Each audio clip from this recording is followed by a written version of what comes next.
The Silence of Dark Hollow, a chronicle from the Alaska Triangle. In March 1897, a geological survey team working in the remote valley southeast of Skagway discovered something that would haunt Alaska Territory records for over a century. A homestead cabin standing perfectly intact, door ajar, table set for a meal that had never been eaten, and on the rough-hewn floor, written in what appeared to be dried blood, a single message repeated 17 times across the wooden planks: "He will not let us leave." The cabin belonged to Thomas Burke, aged 43, a timber scout from the North Carolina Appalachians who had filed a land claim 2 years earlier. According to territorial records, Burke had traveled north with his daughter Lily, also 43, seeking opportunity in the Alaska gold regions. But when surveyors entered the cabin, they found no bodies, no signs of struggle, no indication of where the occupants had gone. The meal on the table, salt pork and hardtack, sat undisturbed, coated in a thin layer of permafrost that had formed when the door was left open to the Arctic air. Most disturbing was what they found nailed to the wall above the bed: a family Bible opened to Deuteronomy, with certain verses circled in the same rust-colored substance that marked the floor, and beside it, a daguerreotype photograph that had been deliberately defaced, the faces scratched away so thoroughly that the metal plate beneath showed through. The surveyors reported an overwhelming sense of wrongness in that cabin, a feeling that something terrible had occurred within those walls, something so dark that the very structure seemed to retain the memory of it. No trace of Thomas or Lily Burke was ever found, despite extensive searches. The cabin remained standing for decades, avoided by prospectors and indigenous peoples alike, until it finally collapsed under snow load in 1954. But the mystery of what happened in that isolated homestead and what drove its occupants to vanish into the wilderness remains one of the most disturbing unsolved cases in Alaska Territory history. Wait, before we proceed to the archives. If this enigma has already captured your curiosity, tell us where in the world you're joining this investigation from. To make sure you never miss another hidden truth or forgotten theory, subscribe and join our search. History has not yet revealed all of its secrets. Now, back to the facts. Part 1. The Discovery and the Proposition. The valley where Thomas Burke established his claim existed in that category of Alaskan geography that appears on maps as empty space, terrain too rugged for easy passage, too remote to attract settlement, too harsh to support anything but the most determined human presence. The indigenous Tlingit people called it Yakwasha, which translates approximately as the hollow where sound dies. They avoided it, though not for reasons of game scarcity or difficult terrain. When pressed by early settlers about why they shunned the valley, elders would respond with variations of the same answer. Some places hold darkness the way others hold water, and wise people do not drink from poisoned wells. The Geological Survey team that discovered the Burke cabin on March 14, 1897, consisted of 4 men: lead surveyor Henry Callahan, his assistant James Peterson, and 2 Tlingit guides whose names were recorded in expedition records only as George and William, a common practice that reflected the casual erasure of indigenous identity in official documents of the era. They had been mapping potential routes for a proposed trail system connecting the coastal settlements with interior mining districts. The work was tedious and often dangerous, requiring careful measurement of elevations, notation of water sources, and assessment of terrain stability. They approached the Burke cabin late in the afternoon, under a sky that Callahan described in his field notes as the color of old bruises. The cabin itself was unremarkable by frontier standards, a single-room structure approximately 16 by 20 feet, constructed of local timber with a sod roof and a stone chimney. What made the surveyor stop was not the cabin's appearance, but the complete absence of any signs of current habitation. No smoke rose from the chimney, despite temperatures well below freezing. No dogs barked at their approach. No tracks marked the snow surrounding the structure. The door hung open at an angle, suggesting it had been that way for some time, long enough for snow to drift into the interior and then melt and refreeze in the changing temperatures of early spring. Callahan's field journal, now preserved in the Alaska State Archives, documents what they found with the clinical precision of a man trained to observe and record. Entered structure at approximately 4:30 p.m. Interior showed evidence of sudden abandonment. Table set with 2 tin plates, 2 cups, utensils arranged for meal. Food present but spoiled beyond identification of original state. Bed in corner. Blankets disturbed. Personal effects scattered. Clothing, books, tools. Most significant, floor marked with repeated inscription. Substance appears to be blood, though dried and darkened with age. Message reads, "He will not let us leave," written 17 times, in hand that grows increasingly erratic toward far wall. Above bed, family Bible nailed open. Photograph beside it, faces obliterated. The methodical tone of Callahan's notes cannot completely mask his unease. In the margins of his journal, in smaller script, he added observations that never made it into his official report. Something wrong about this place. The air feels heavy, thick.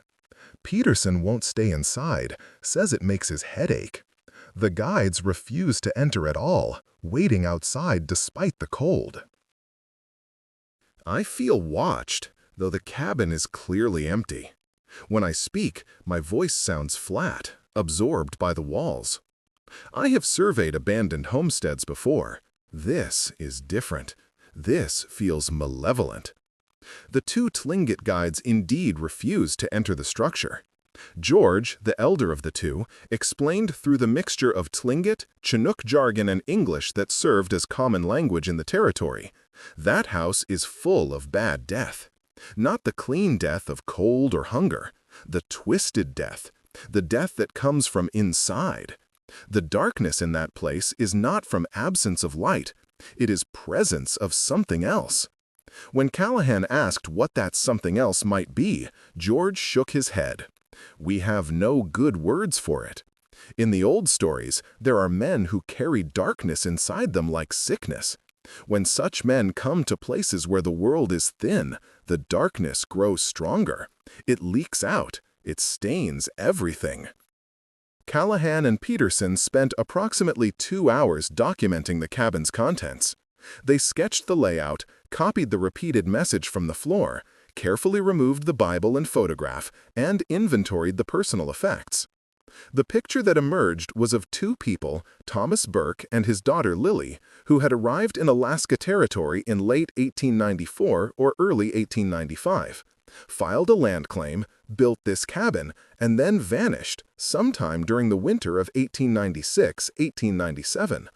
The time frame was approximate, based on the condition of the food, the dates in the Bible, and later verification against territorial land records. Among the personal effects, several items warranted particular attention.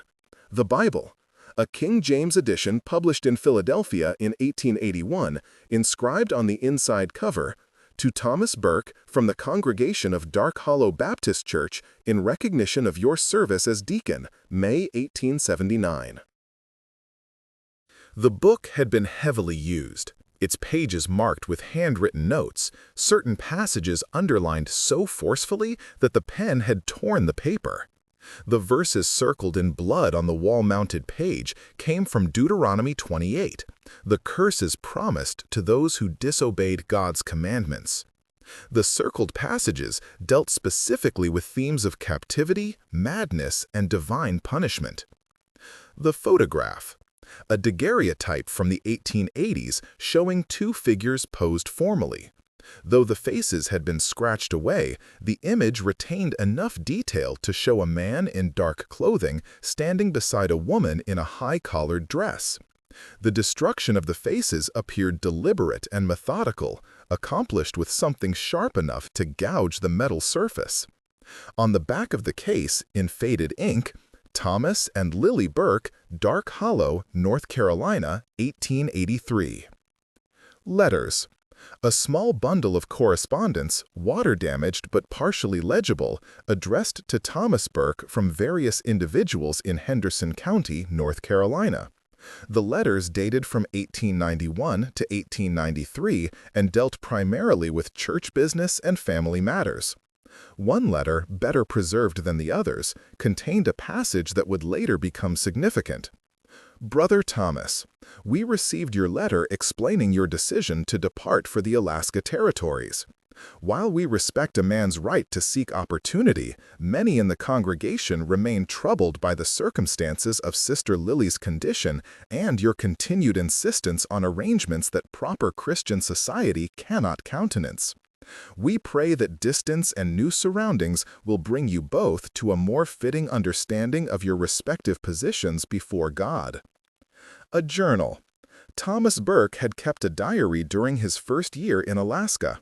The entries began optimistically, describing the journey north, the filing of the land claim, the construction of the cabin. But as the months progressed, the tone darkened, the handwriting deteriorated. The entries grew shorter and more cryptic. The final entry, dated December 3, 1896, read only, "The darkness is inside the house now. I brought it with me. I thought the distance would cleanse us. I was wrong. It grows stronger in the cold and the isolation. God forgive me. God forgive us both. There is no escape from what we are." Callahan sent a runner to the nearest U.S. Marshal's office in Juneau, reporting the discovery and requesting investigation. Deputy Marshal Robert Thornton arrived 2 weeks later, accompanied by a physician, Dr. Samuel Webster, who had some experience with forensic matters. They conducted a more thorough examination of the cabin and its contents, documenting everything with the intent of determining what crime, if any, had been committed.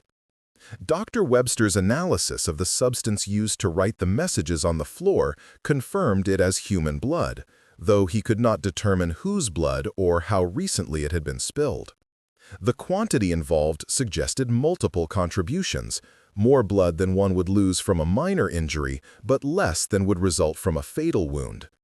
He noted that the blood appeared to have been applied with a brush or rag rather than written directly, suggesting premeditation rather than a spontaneous act during injury. The repeated message, "He will not let us leave," consumed 17 square feet of floor space, written in letters approximately 4 inches high. Dr. Webster observed that the handwriting remained relatively consistent for the first 10 repetitions, then began to show signs of increasing distress, shaking, irregular letter formation, excessive pressure.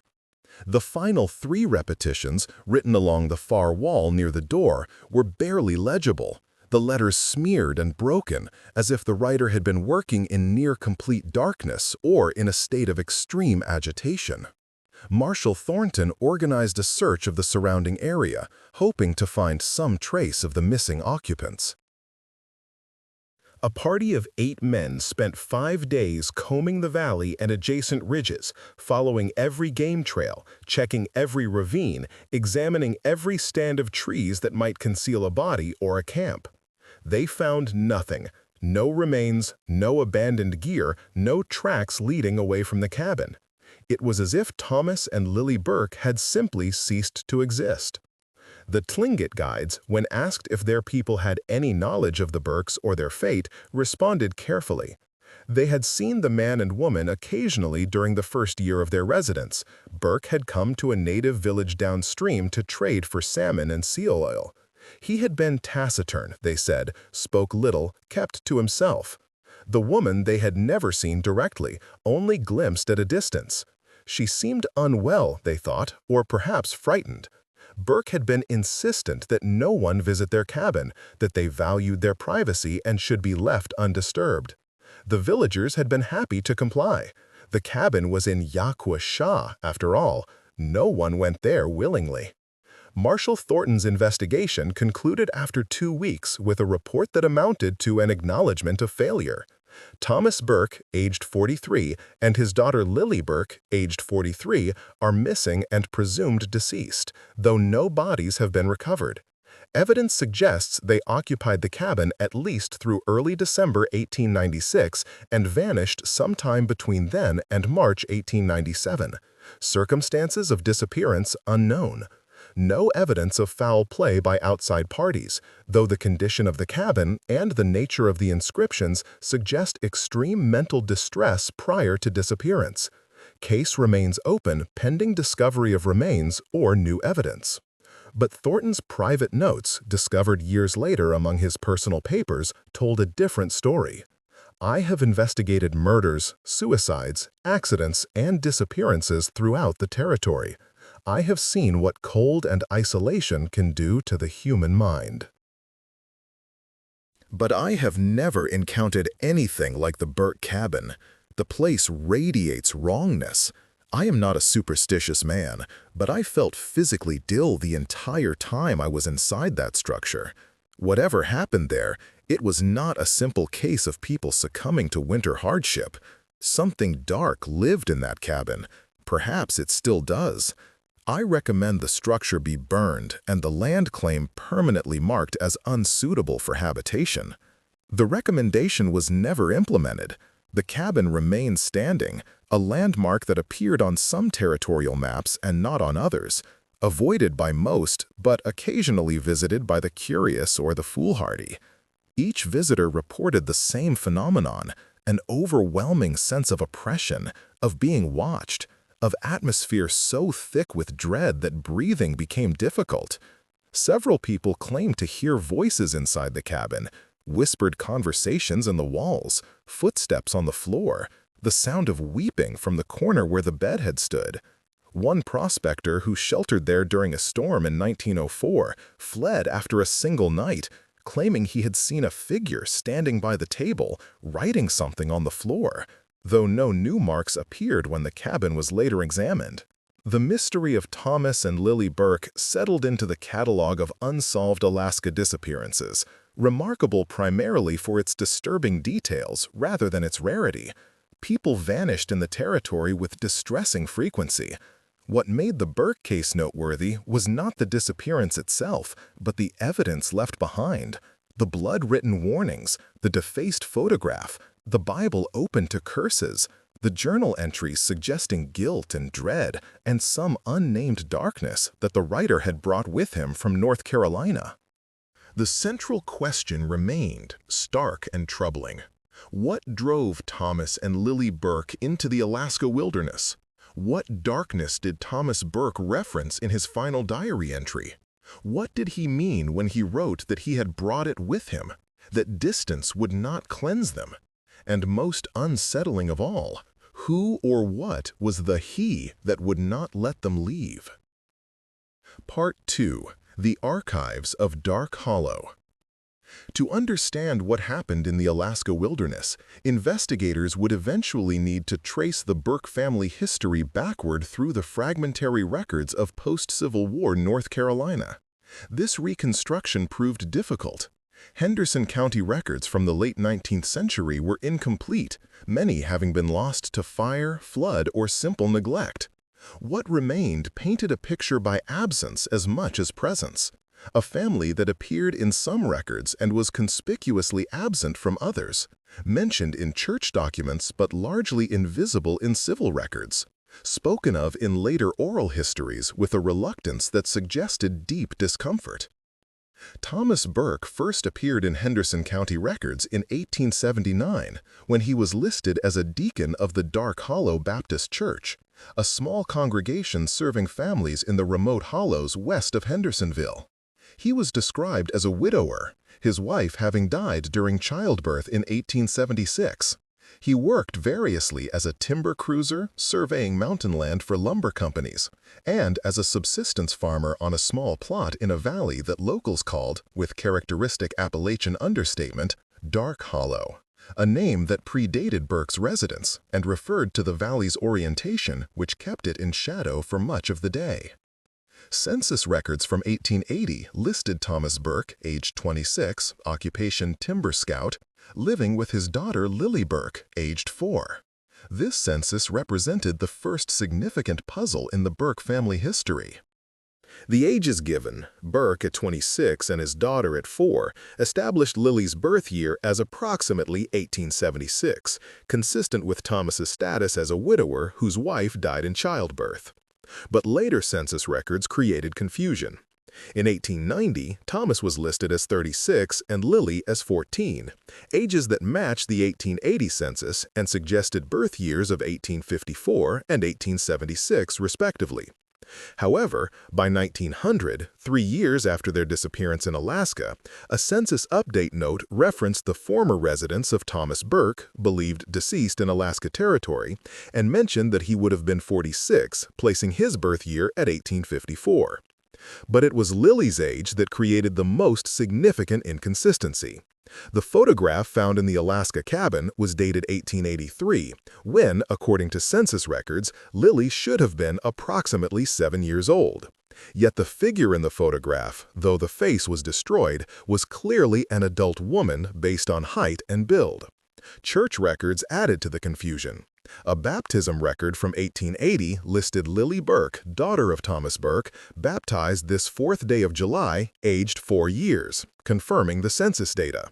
But property tax records from 1890 referred to Thomas Burke and Lily Burke, wife, a designation that was later crossed out and marked error in different ink. The truth, as it emerged from careful examination of fragmentary records and later oral histories, was far more troubling than simple clerical errors. Lily Burke was not Thomas Burke's daughter by conventional understanding. She was his wife.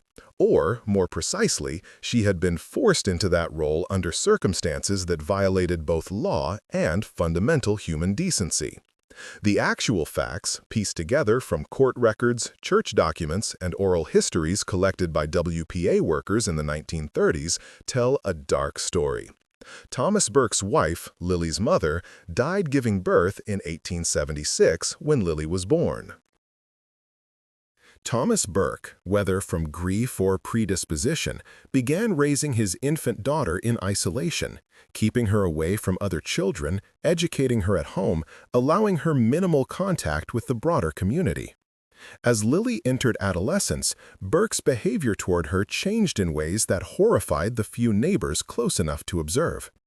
By the time Lily was 16, in 1892, she was living as Burke's wife in all but legal designation, a situation that several community members attempted to address through the church and eventually through secular authorities. A court document from Henderson County, dated April 1893, recorded a complaint filed by members of the Dark Hollow Baptist Church requesting investigation into unnatural relations between Thomas Burke and his daughter, Lily Burke, aged 17, residing together in circumstances that violate both divine law and community standards. The complaint was signed by 4 church elders. The document noted that when confronted, Thomas Burke had argued that he and Lily were legally married, a claim that was demonstrably false, as no marriage record existed and such a marriage would have been void regardless, given their relationship. The court's response to this complaint was bureaucratically tepid and legally incoherent, reflecting both the limited reach of law enforcement in remote Appalachian regions and the era's discomfort with addressing sexual crimes within families. A notation on the complaint indicated that a deputy was dispatched to interview the parties and determine if criminal conduct has occurred. The deputy's report, filed 3 weeks later, stated, "Visited the Burke residence. Thomas Burke claims that his daughter is of age and resides with him voluntarily. The young woman, when questioned separately, confirmed her father's account and insisted she wished no interference from authorities." As no evidence of current physical abuse was observed, and as the parties maintain that their arrangement is by mutual consent, no criminal charges are warranted at this time. This report would later be recognized as a failure of fundamental duty, a decision to accept a victim's coerced testimony rather than investigate the circumstances that produced such testimony. But in 1893, in rural North Carolina, in an era when women's testimony held limited weight and family matters were considered largely private, the deputy's response was sadly typical. The church records tell a more honest story. Minutes from a Dark Hollow Baptist Church meeting in June 1893 recorded a congregational vote to expel Thomas Burke from membership based on his persistence in sin and his corruption of his daughter Lily Burke, leading her into transgression against both natural law and God's commandment. The vote was not unanimous. 3 members abstained, and 1 voted against expulsion. But the majority ruled. Burke was formally removed from church rolls. The minutes noted that Lily was not expelled, as she is deemed a victim rather than a willing participant in these abominations, despite her statements to the contrary. Following his expulsion, Thomas Burke became even more isolated. Oral histories collected in the 1930s from elderly residents who had been young adults in the 1890s described Burke as having transformed from a respected community member into a pariah. He stopped trading in town, grew his own food, ordered supplies through intermediaries. Lily was rarely seen after 1893. When she did appear, usually from a distance, working in the small garden plot near their cabin, witnesses described her as appearing older than her years, moving with the careful deliberation of someone in chronic pain or fear. In September 1894, Thomas Burke abruptly abandoned his property in Dark Hollow. He left no forwarding address, paid no attention to the small debts he owed local merchants, simply vanished along with Lily. A neighbor who checked the abandoned cabin reported finding it empty except for scattered furniture and a note tacked to the door. "Gone west. Do not follow. We seek God's mercy where men offer only judgment." The next documented appearance of Thomas Burke came from Alaska Territory land records. In November 1894, a land claim was filed by Thomas Burke, timber scout from North Carolina, for 160 acres in the valley southeast of Skagway. The claim included a note that the land would be occupied by myself and my wife Lily, the first time Lily was officially designated as Burke's wife rather than his daughter. The claim was approved without investigation, a routine matter in an era when the territorial government was eager to encourage settlement and asked few questions about applicants' backgrounds. The journey from North Carolina to Alaska in 1894 would have been arduous and expensive. Researchers who later attempted to trace the route found no definitive records but reconstructed a probable path. Train from North Carolina to St. Louis to Seattle via the Northern Pacific Railway, then steamship from Seattle to Juneau and on to Skagway. The total cost would have been approximately $200 per person, a substantial sum that Burke would have needed to obtain through sale of property or accumulated savings. Henderson County records showed that Burke's property in Dark Hollow sold in October 1894, suggesting he liquidated his assets to finance the journey. Why Alaska? The territory in 1894 was beginning to experience the early stages of what would become the Klondike Gold Rush, though the massive influx of prospectors wouldn't begin until 1897. But Alaska's reputation as a place where a man could disappear, where past sins could be buried under snow and distance, was already well established.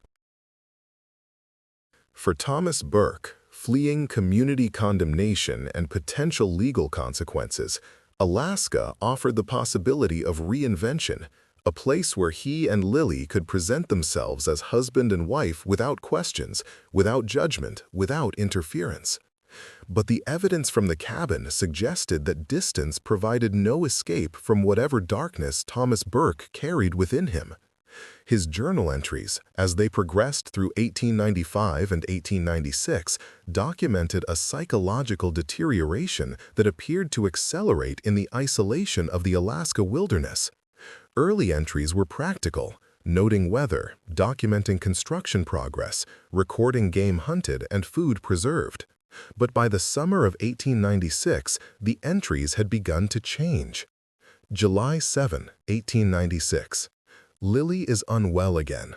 She says little, moves through the cabin like a ghost.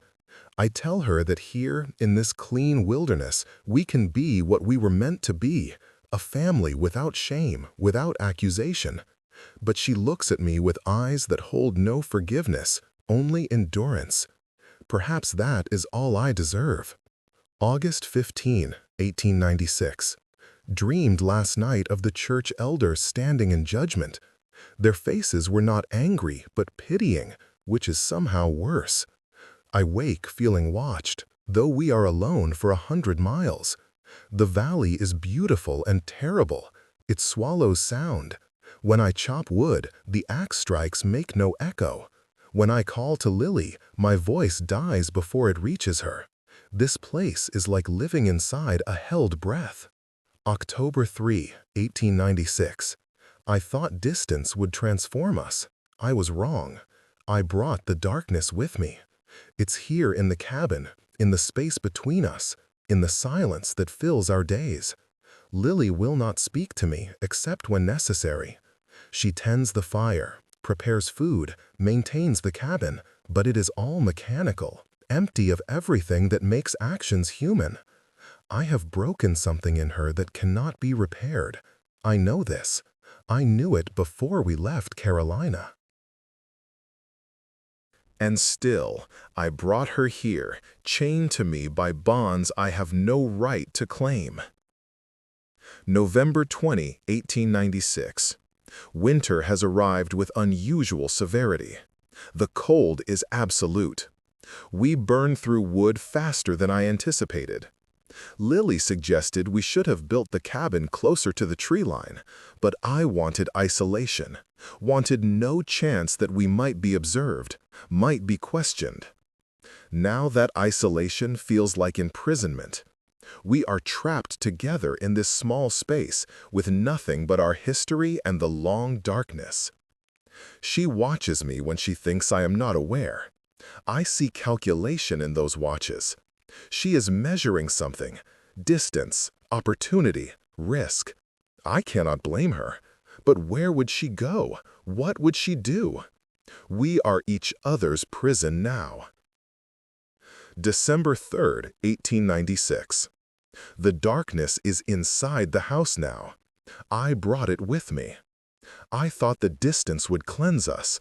I was wrong. It grows stronger in the cold and the isolation. God forgive me. God forgive us both. There is no escape from what we are. No entries followed the December 3rd journal note. Whatever happened in that cabin between early December 1896 and March 1897 went unrecorded, except in the blood-written message on the floor. He will not let us leave. The question of who he referred to haunted later investigators. The most literal interpretation suggested Thomas Burke himself, that Lily had written the message, describing her father's control over her, his refusal to allow her freedom even in the midst of Alaska wilderness. But the handwriting analysis of the floor messages proved inconclusive about authorship. Some portions appeared to match Thomas Burke's journal hand. Others seemed different, possibly Lily's writing, though no known examples of her handwriting survived for comparison. A more unsettling interpretation suggested that he referred to something else entirely, some presence that both Thomas and Lily perceived in the cabin, some manifestation of guilt or madness or genuine supernatural agency. This interpretation found support in the testimony of later visitors to the cabin who consistently reported feeling a masculine presence, oppressive and malevolent, watching from the shadows. The archives offer no resolution, only the accumulation of evidence painting a picture of trauma, captivity, and psychological dissolution. Thomas Burke had committed acts that violated fundamental moral boundaries. He had taken his daughter into a relationship that damaged her psychologically, spiritually, and quite possibly physically. He had fled from judgment only to discover that guilt travels with its carrier, that isolation amplifies rather than diminishes the weight of sin, that there is no distance sufficient to escape from oneself. What happened to them in the end remains unknown. Did Lily finally find the courage and opportunity to kill her captor and flee into the wilderness where she perished from exposure? Did Thomas, consumed by guilt and madness, murder Lily and then himself, dragging their bodies to some location where they have never been found? Did they kill each other in a final confrontation that left no survivors? Or did something else occur in that cabin, something that the blood-written warnings and the scratched photograph and the open Bible full of curses all point toward but never quite define? The darkness Thomas Burke referenced in his final journal entry may have been metaphorical, the weight of his crimes, the impossibility of redemption, the knowledge of what he had done and could never undo. Or it may have been something more literal, some psychological state so extreme that it manifested as external presence, a darkness that filled the cabin and would not let them leave. Not physically, but spiritually, psychologically, trapping them in a closed loop of guilt and trauma from which death might have seemed the only exit. Part 3. The Investigation and Crisis. For decades after the discovery of the abandoned Burke cabin, the case remained a curious footnote in Alaska Territory history. Disturbing, but not unique. Troubling, but ultimately inexplicable.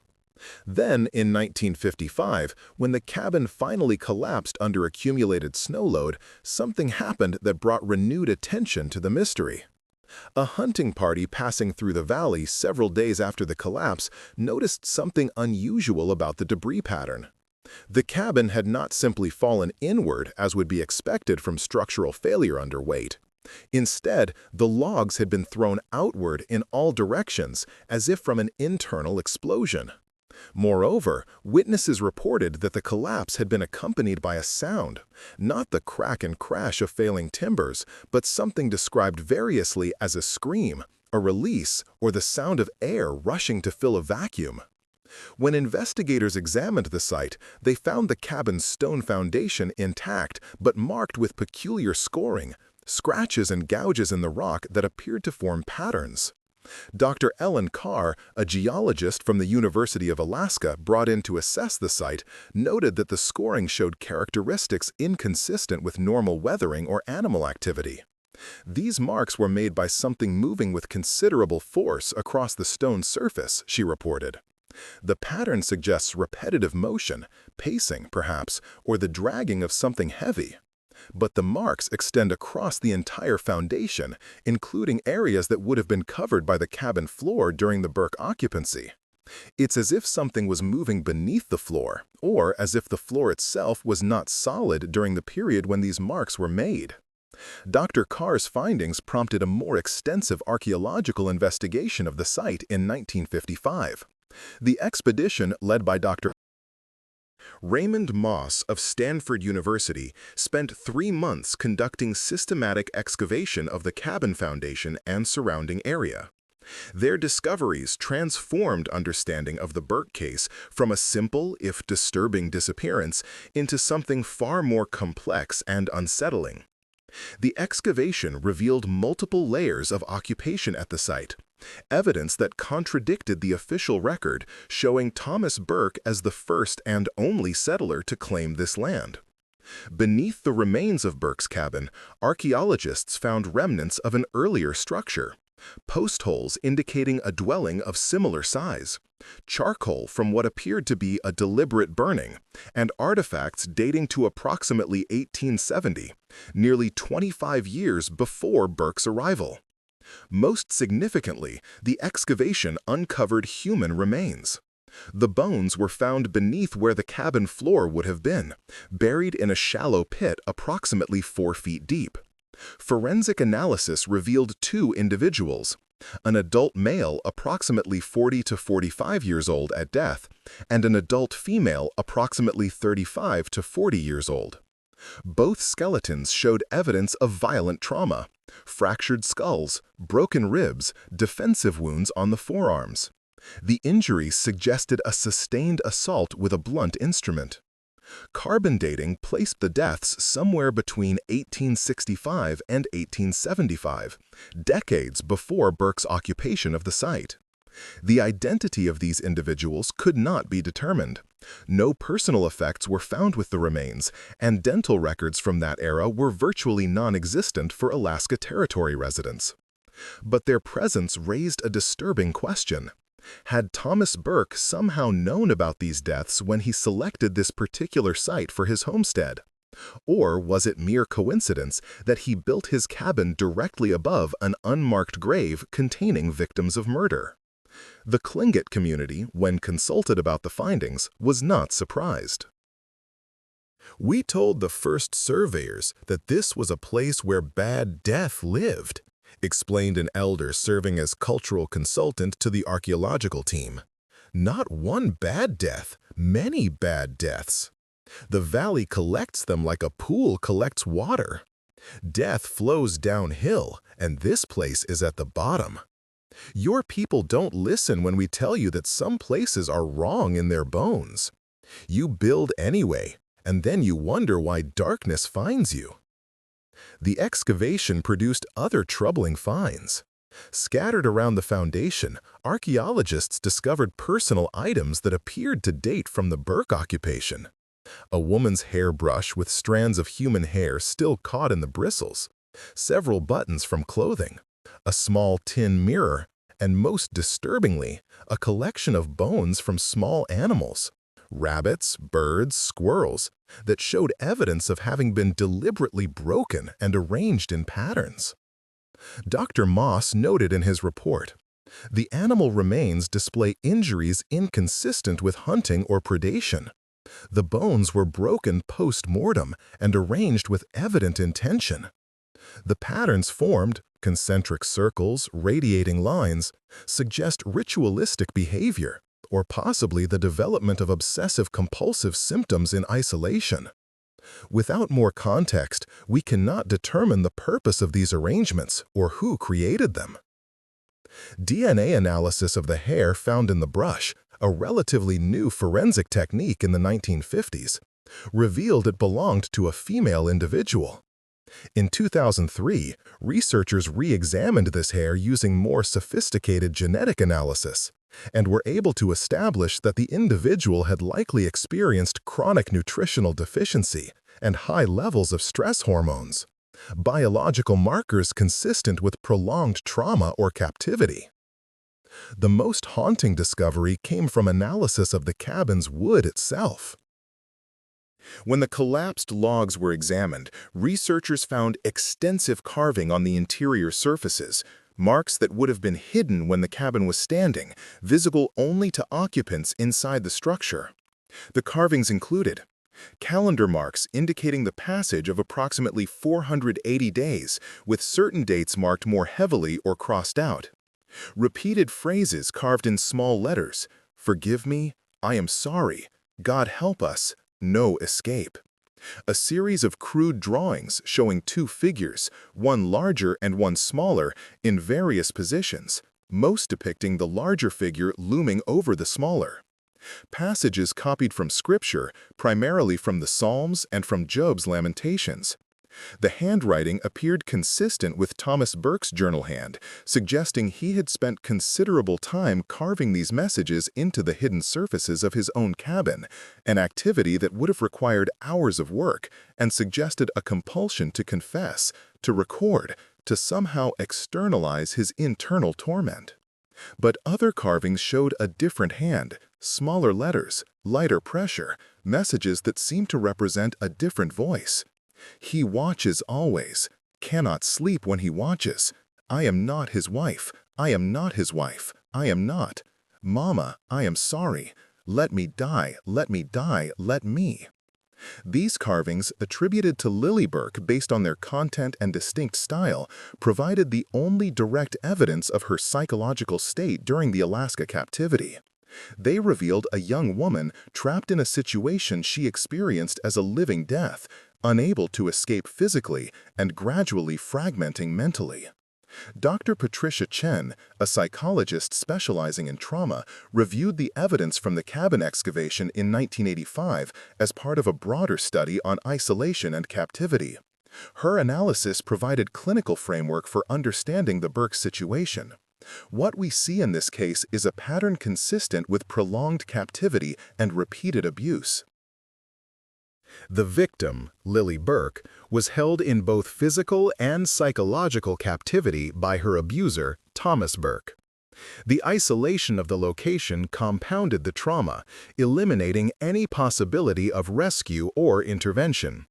The carvings suggest that Lily experienced dissociation, a common response to inescapable trauma.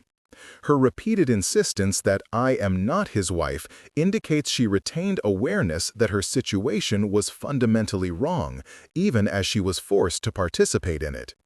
The begging for death represents what clinicians recognize as the final stage of captivity trauma, the point at which survival itself becomes unbearable. Dr. Chen's analysis also addressed the perpetrator's psychology. Thomas Burke's writings reveal a man caught between compulsion and conscience. He clearly understood that his actions were wrong. His journal and carvings are filled with expressions of guilt and pleas for forgiveness. Yet he continued the abuse, suggesting a psychological state in which compulsive behavior overrode moral awareness.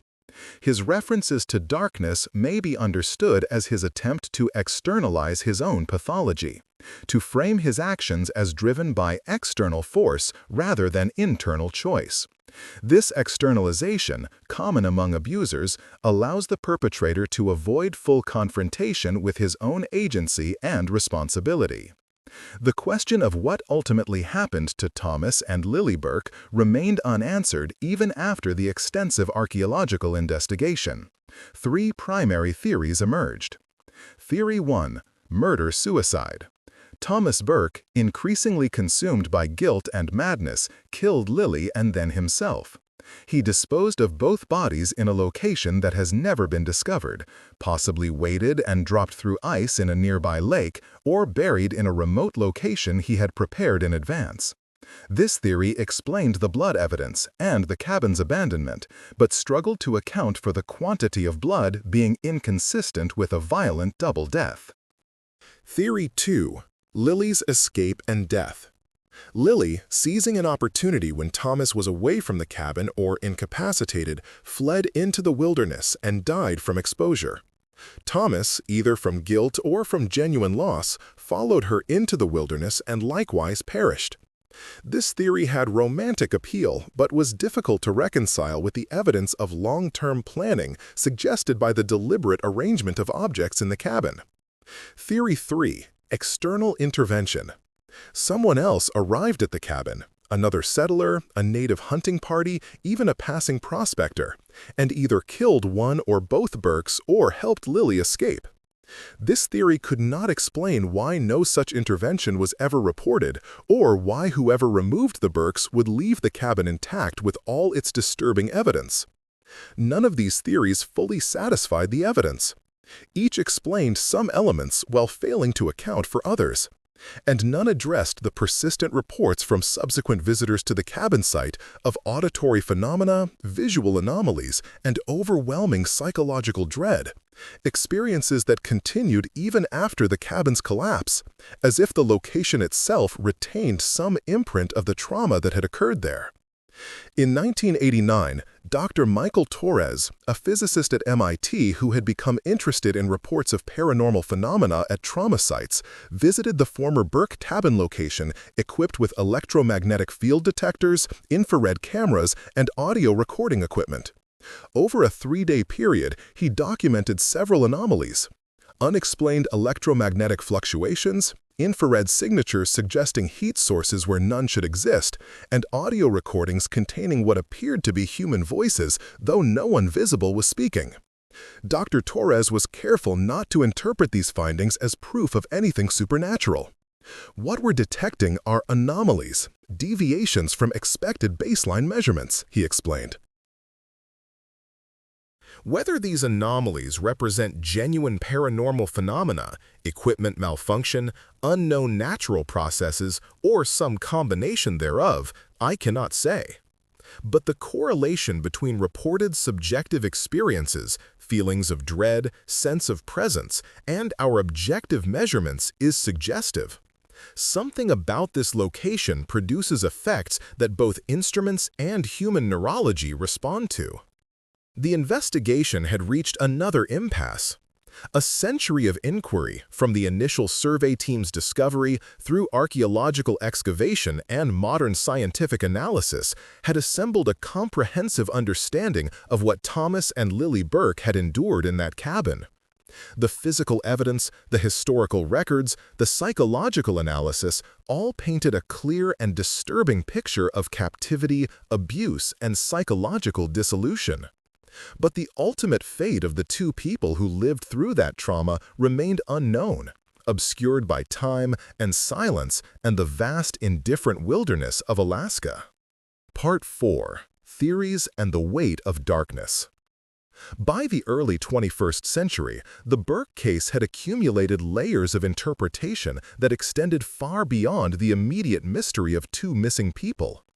The case had become a focal point for discussions about family violence, the failures of historical legal systems to protect victims, the psychological effects of isolation, and the question of whether places themselves could retain the imprint of suffering that occurred within them. The historical criminological perspective approached the case as an example of incestuous abuse and captivity that was ultimately resolved through violence. Dr. Sarah Brightman, a criminologist at John Jay College who specialized in family annihilation cases, published a comprehensive analysis in 2005, arguing that the Burke case followed patterns observable in modern domestic homicide. Thomas Burke created a closed system in which he maintained absolute control over his victim. The isolation of the Alaska location was simply the physical manifestation of psychological isolation he had already imposed on Lily since childhood. When such closed systems reach critical points, when the perpetrator's guilt becomes unbearable, or when the victim attempts to assert agency, they often resolve through violence.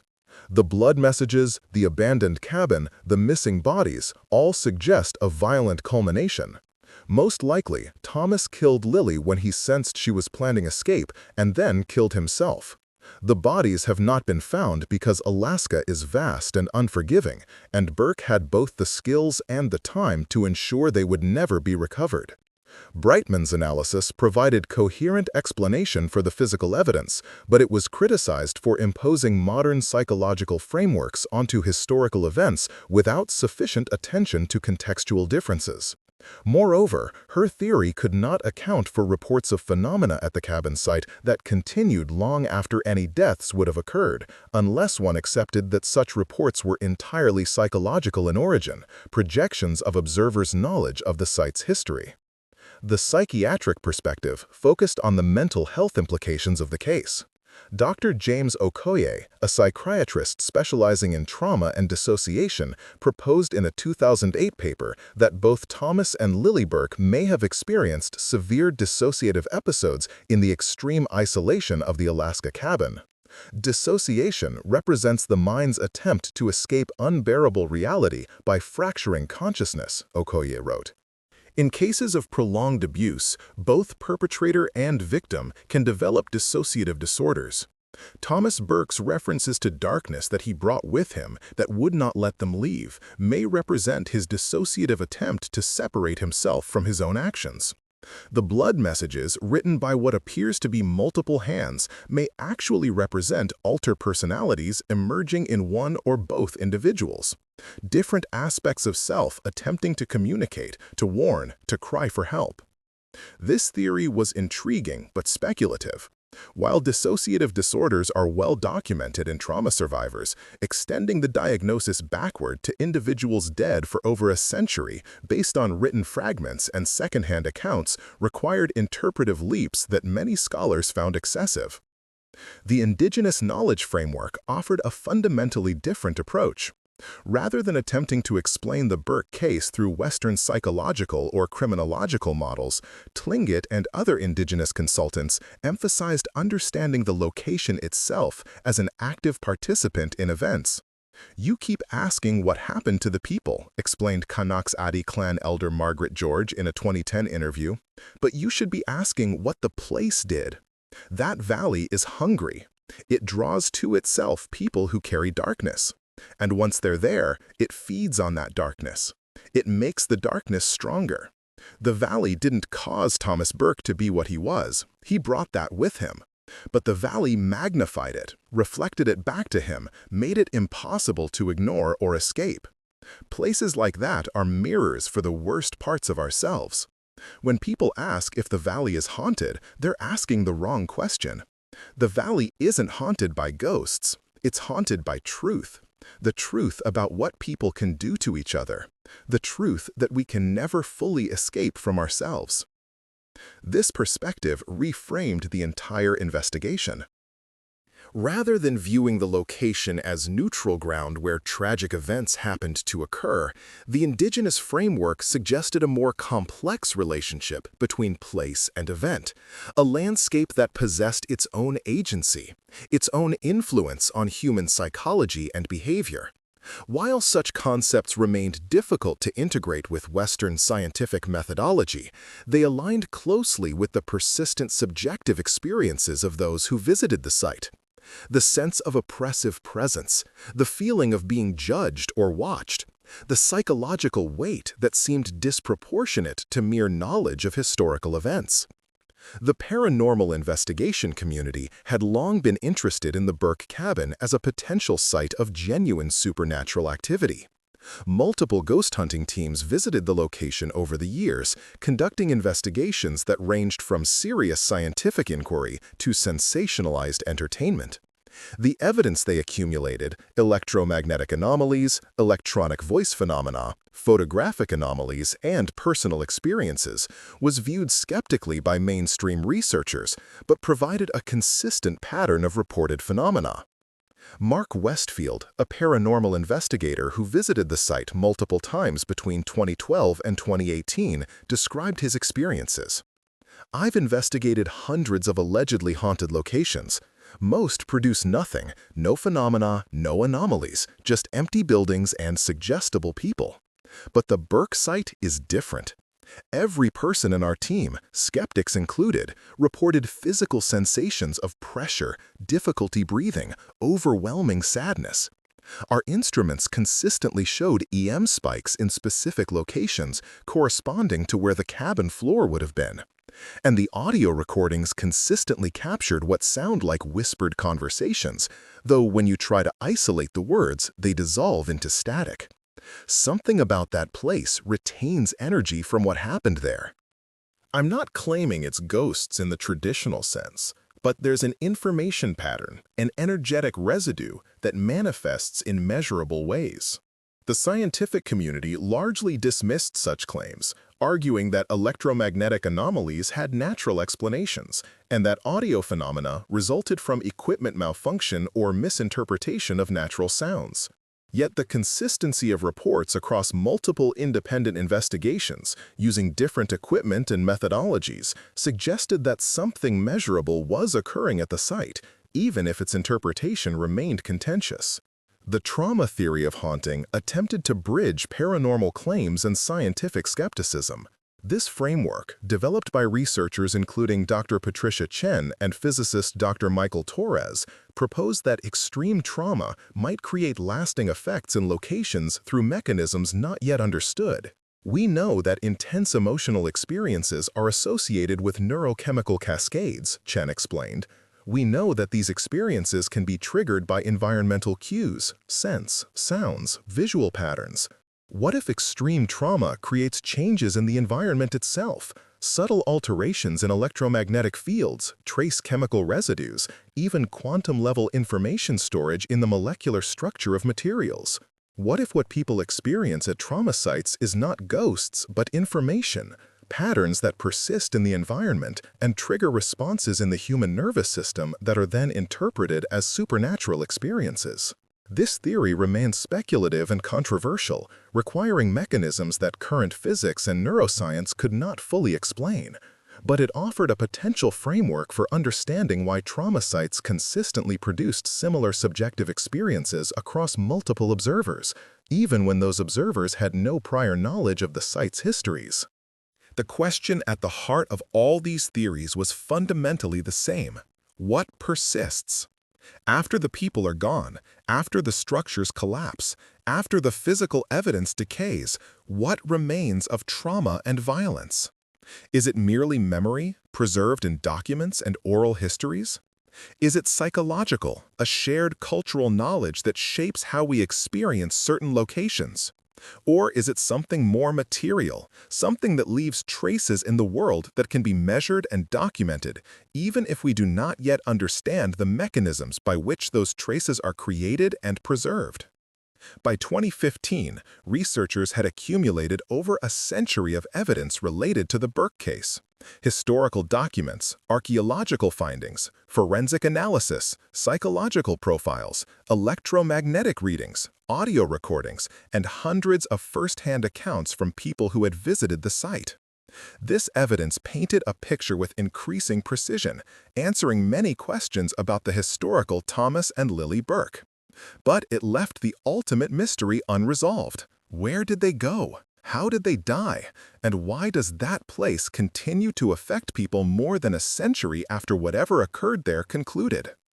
Dr. James Thornhill, grandson of the archaeologist who led the 1955 excavation, published a comprehensive review of the Burke case in 2018.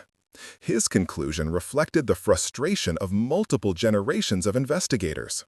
We know what happened in general terms. We understand the pattern of abuse, the isolation, the psychological dissolution. We have documented physical evidence of violence and trauma. We have measured anomalies at the site that defy easy explanation. We have collected testimony from dozens of witnesses reporting similar experiences. And yet we cannot answer the simple question: where are the bodies? Without physical remains, without definitive evidence of death, the case cannot be closed. Thomas and Lily Burke remain missing, their ultimate fate unknown, their story incomplete. Perhaps some mysteries resist resolution, not because we lack sufficient evidence, but because the evidence itself points beyond our current frameworks of understanding. Perhaps the Burke case is asking us questions we do not yet know how to answer. Part 5. The Legacy of Dark Hollow. The story of Thomas and Lily Burke has evolved over more than a century from a disturbing local mystery into a case study examined across multiple disciplines. It appears in criminology texts as an example of family violence and captivity. It features in discussions of forensic archaeology and the challenges of investigating historical crimes. It's cited in psychological literature on trauma, dissociation, and the effects of isolation. And it persists in regional folklore as one of the Alaska Triangle's most enigmatic disappearances. In 2019, the site of the former Burke cabin was designated as a historical location by the Alaska Historical Society, though not as a tourist destination. The designation acknowledges the significance of the site while respecting both the tragedy that occurred there and the concerns of the Tlingit community about inappropriate visitation.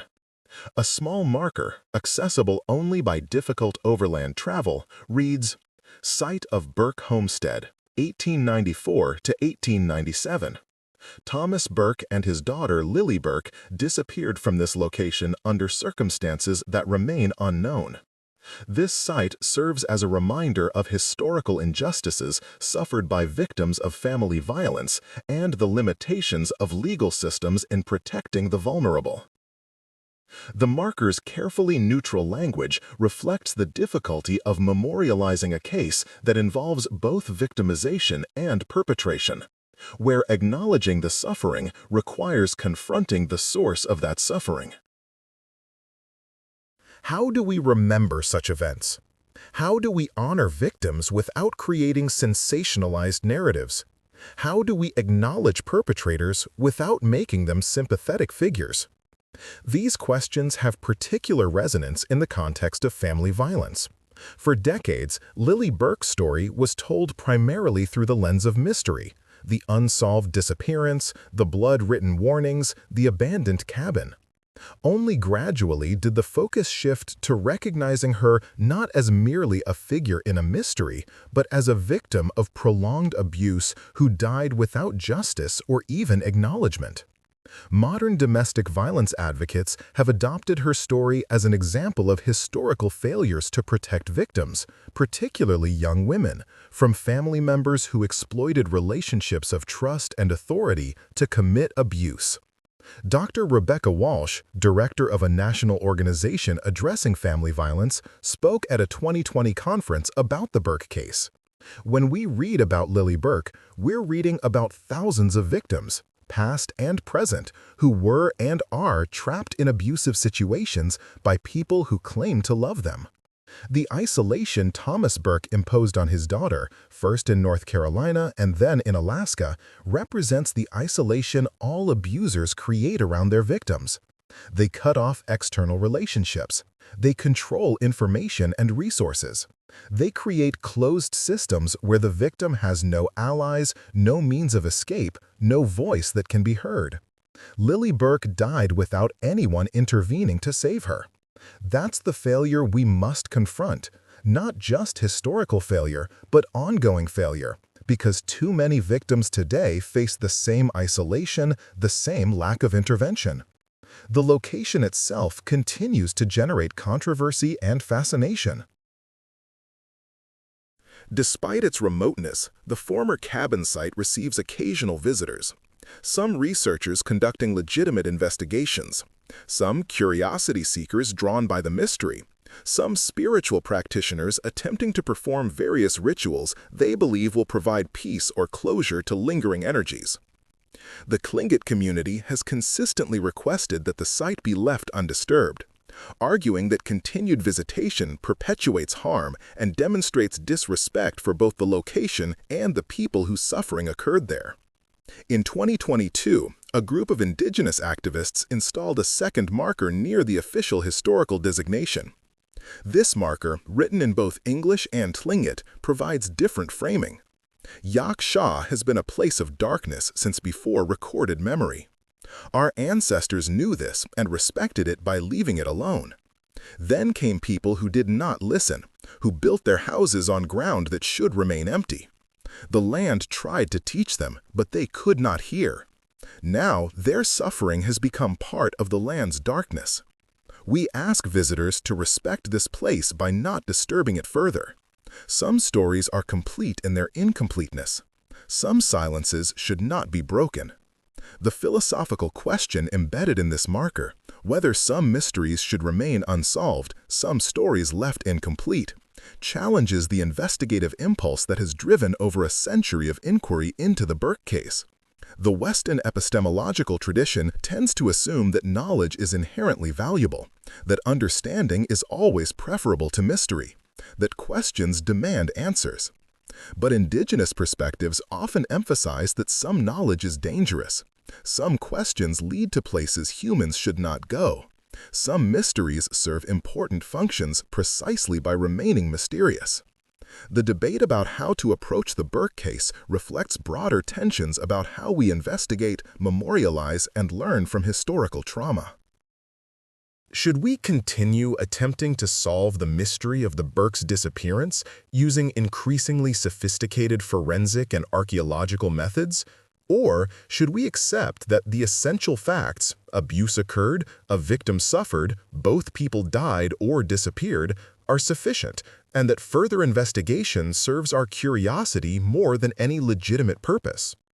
Dr. Michael Yazzie, a Navajo anthropologist who has written extensively about indigenous approaches to historical trauma, offers one perspective. There's a difference between investigation that serves justice or learning and investigation that serves entertainment or academic careerism.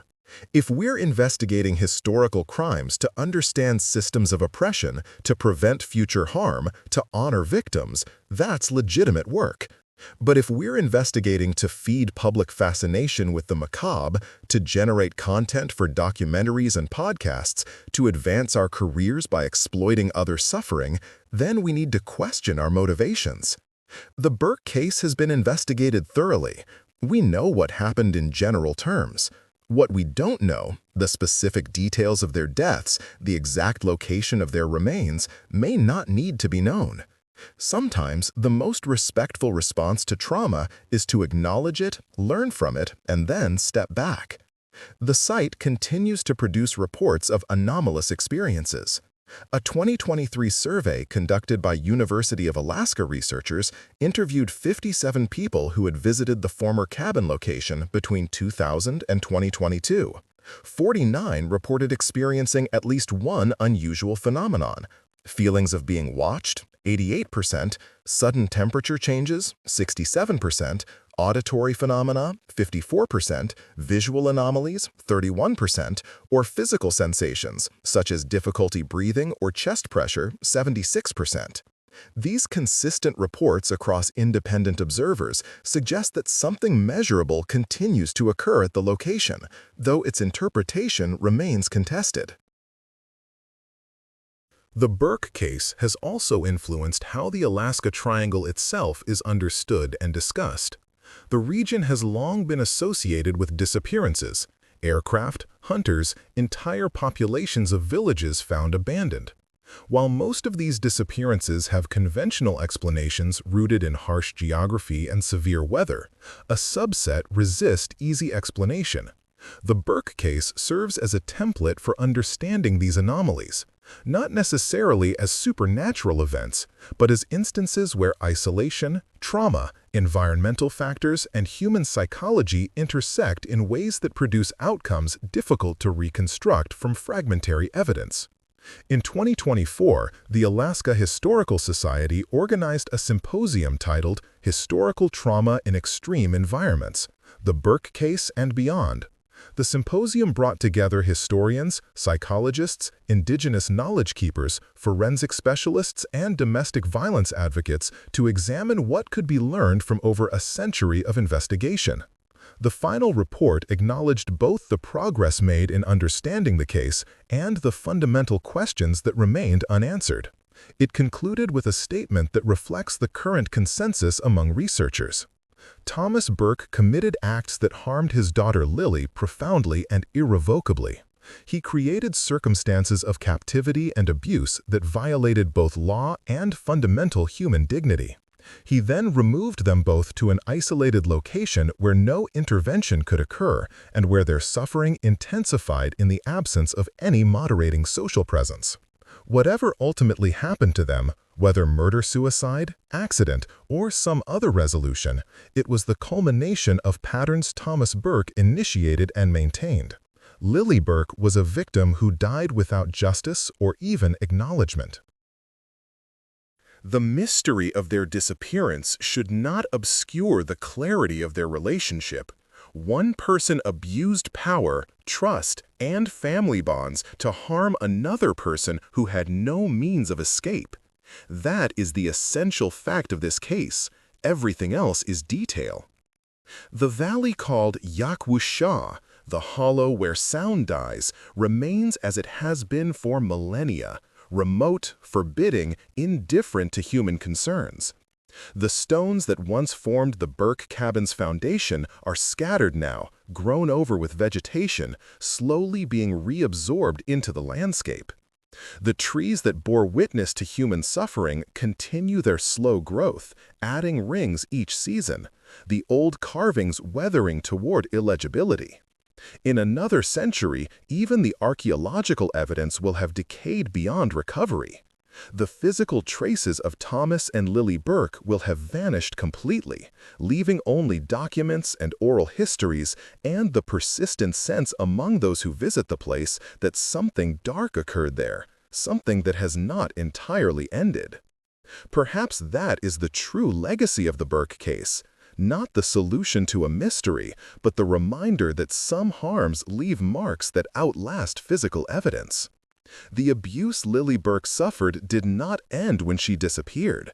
It echoes forward through time in every similar case. Every victim trapped in isolation by an abuser, every young person whose suffering goes unwitnessed and unaddressed.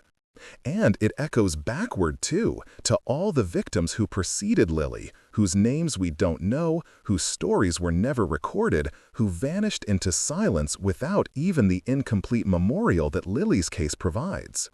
We tell this story not because we can solve its mystery, but because Lily Burke's suffering demands acknowledgement.